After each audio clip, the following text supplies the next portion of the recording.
अमीर तो सब बनना चाहता है लेकिन लोग बन नहीं पाते हैं। लेकिन शेयर मार्केट में ऐसा क्या है कि लोग अमीर बन जाते हैं कम पैसे में। आज के इस वीडियो में हम आपको बताएंगे कैसे आप 10 लाख रुपया से 100 लाख रुपया बना सकते हैं। जी हाँ गाइस, 10 लाख से 1 करोड़ रुपया बना सकते हैं शेयर मार्केट में। अब आप बोलोगे मेरे को शेयर मार्केट नहीं आता है, तो आप शेयर मार्केट को छोड़ो, आप म्यूचुअल फंड में आओ। म्यूचुअल फंड में कोई खतरा नहीं है। म्यूचुअल फंड में शेयर मार्केट के कंपेरिजन में काफी कम रिस्क है। आप अगर अपना पैसा शेयर मार्केट में नहीं लगाना चाहते तो आप अपना पैसा म्यूचुअल फंड में इन्वेस्ट कर दो। कैसे फायदा होगा, 10 लाख से 1 करोड़ कैसे बनता है, इसको बनने में कितना साल का समय लगेगा, कितना आप कमाते हो, कितना % आपको इन्वेस्ट करना चाहिए, आइए इस पर थोड़ा सा बात कर लेते हैं। देखिए गाइस, अमीर बनने का आसान जरिया है म्यूचुअल फंड। 2024 के बजट आने के बाद स्टॉक मार्केट में गिरावट आई, लेकिन म्यूचुअल फंड में पैसा लगाने वाले लोगों को कोई भी नुकसान नहीं हुआ है। म्यूचुअल फंड अभी भी आपको अमीर बना सकता है। म्यूचुअल फंड में रिटर्न तो मोटा मिलेगा ही, साथ ही साथ प्रॉपर्टी के मुकाबले भी LTCG भी कम चुकाना पड़ेगा। मैं आपको सिंपल लैंग्वेज में समझाता हूँ कि कैसे आप 10 लाख रुपया का करीब 1 करोड़ रुपया बना सकते हो। इस बार के बजट में निर्मला सीतारमण ने LTCG के जरिए आम आदमी को एक बड़ा झटका दिया है, और ऐसे केस में जो भी इन्वेस्टर हैं उनमें कंफ्यूजन चल रहा है कि अपने पैसे को कहाँ इन्वेस्ट करें, म्यूचुअल फंड में या फिर प्रॉपर्टी में। हमें मोटा रिटर्न कहाँ पर मिलेगा, प्रॉपर्टी में इन्वेस्ट करने पर या फिर म्यूचुअल फंड सेफ है। आइए आपको समझाते हैं कैसे पैसा बनाना है और कौन सा ज्यादा बेटर है। सबसे पहले हम आपको म्यूचुअल फंड का उदाहरण देते हैं। मान लीजिए आप अपना 10 लाख रुपया इन्वेस्ट करते हैं 20 साल के लिए, और आपको सालाना 12% का रिटर्न मिलता है। तो आने वाले टाइम में जब 20 साल खत्म होगा तो ये जो अमाउंट है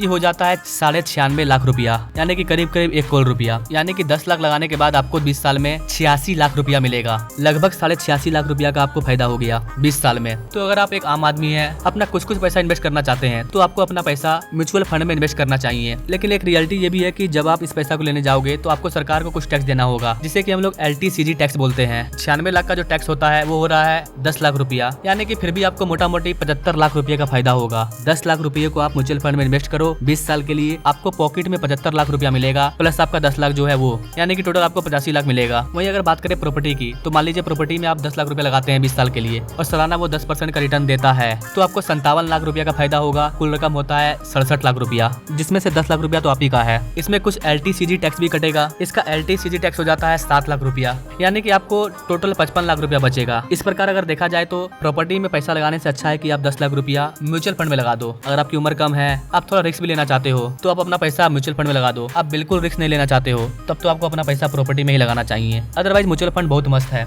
आप अपने लाइफ का आने वाले 20 साल का प्लानिंग कर लो और अपना 10 लाख रुपया लगा दो। आने वाले 20 साल बाद मान लीजिए आपने अपने बच्चे के नाम पर लगा दिया, तो जब आपका बच्चा 20 साल का होगा उस टाइम आपके पास में 85 से 86 लाख रुपया होगा। तो देखा जाए तो आम आदमी के लिए म्यूचुअल फंड काफी मस्त है। तो आई थिंक गाइस आप समझ पाए होंगे कैसे आप 10 लाख रुपया को करोड़ों में बदल सकते हो। मैंने रिटर्न को 12% 10% रखा है। अगर रिटर्न और ज्यादा मिलता है तो आपका अमाउंट और ज्यादा भागेगा। अगर आपको रिटर्न 15% का मिलता है तो आपका जो अमाउंट है वो 1 करोड़ के पार चला जाएगा। डिपेंड करता है कि आपको हर साल कितना रिटर्न मिल रहा है। हमने यहाँ पर एवरेज रिटर्न को देखा है। बाकी अगर आप म्यूचुअल फंड के बारे में और भी अधिक जानना चाहते हैं कैसे पैसा इन्वेस्ट करें, तो आप हमें अलग से कमेंट कर सकते हैं। मिलेंगे अगले वीडियो में एक नई जानकारी के साथ, तब तक के लिए जय हिंद।